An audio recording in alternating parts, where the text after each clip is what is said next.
به نام خدا سلام عرض میکنم خدمت همه عزیزان.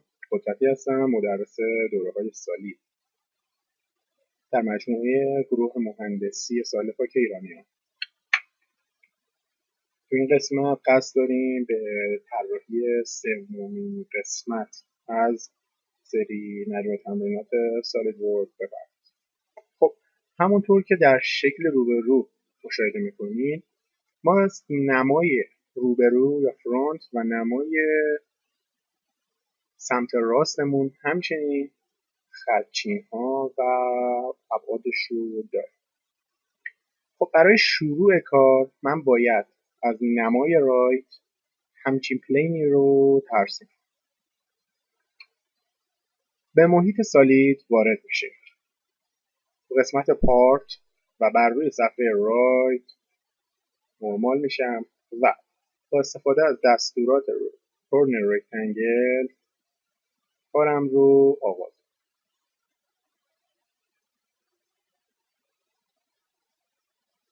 و یک پله هم اینجا با استفاده دستورات تریم خطوط زائدم رو حذف. تو این قسمت به ما مشخص میکنه که این پلین ما به اندازه 25 20 و 15 ابعادش هستش و به اندازه 91 میلیمتر حجم و ارتفاع کار ما 8 میلیمتر و 6 میلیمتر هست. خب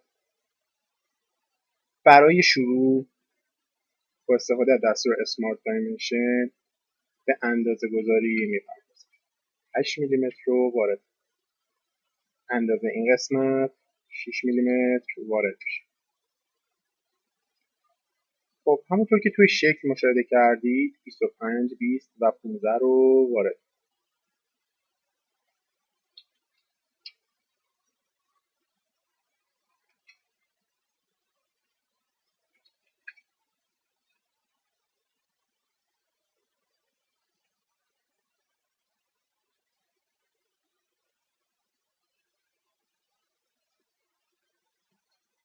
با استفاده دستور فیچرز و اکسترود باس اوربیت به اندازه 91 میلیمتر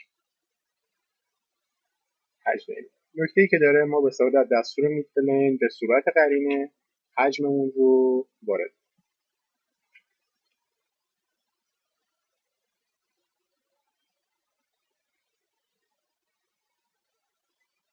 بیست و 15 20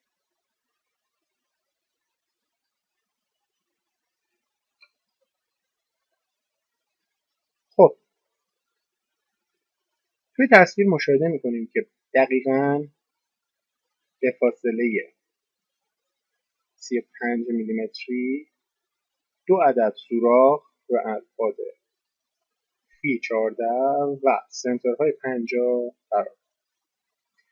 پس من میام روی این سطح کاری عمود میشم و با استفاده از انتخاب سیرکل دو تا دایره ترسیم. تو قسمت اول دو دایره رو قید ایکوال براشون در نظر و قید هوریزونتال. سنتر تا سنتر این رو 50 میلیمتر در نظر. فی رو روی 14 تنظیم میکنم و از این نقطه تا این نقطه باید به اندازه 35 میلیمتر قرار.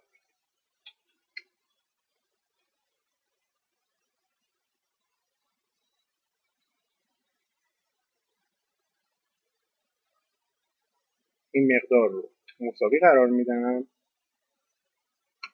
از این ابعاد تقسیم بر 2.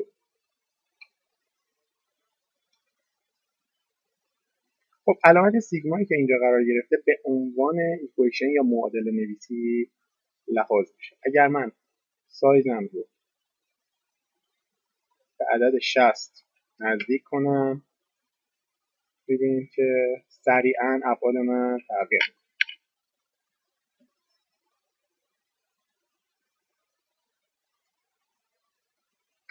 با استفاده از دستور فیچرز و اکسترود کات و انتخاب چوال سطحم رو خالی.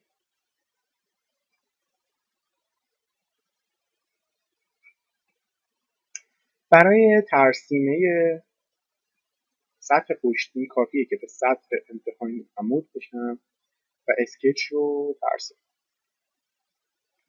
به این سطح عمود میشم و با استفاده از دستور سنتر لاین خط تقارن رو ایجاد.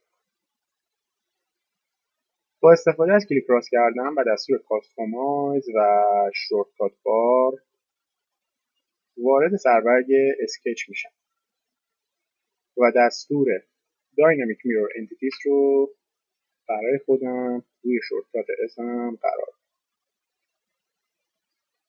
کافی است دستور داینامیک میرور رو روشن کنم و لاینم رو براش انتخاب کنم. میبینیم که هر دایره‌ای یا هر اسکچی که ترسیم بشه برای من صریحاً تقارب. دستور داینامیک رو فراخوانی میکنم و شروع میکنم به ترسیم.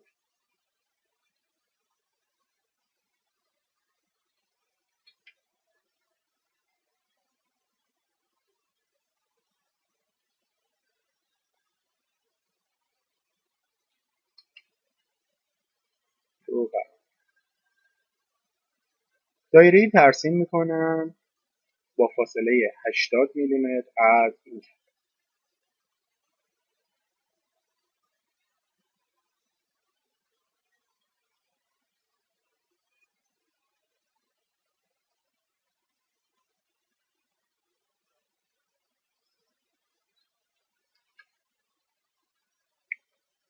ابعاد قطر رو وارد میکنم 60 و 34.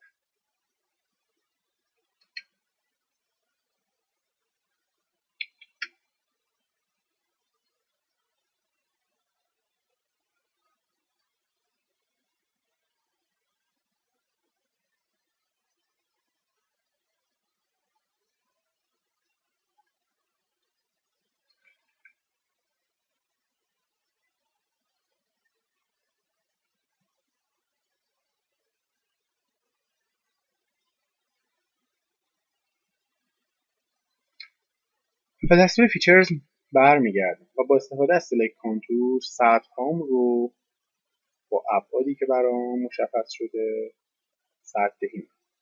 سطح اول به اندازه 10 میلیمتر حجم پیدا میکنه.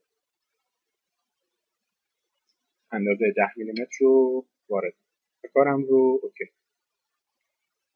از درخت طراحی اسکچم رو انتخاب میکنم و دوباره به دستور اکسترود فاتو بیس مراجعه.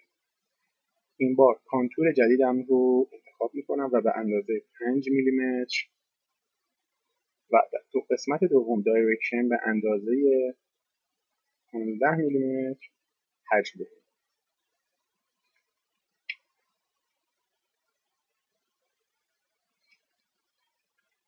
و به این ترتیب فایل ما طراحی شد. امیدوارم که از دیدن این آموزش نهایت بهره رو برده باشه. خدا یار و نگهدار.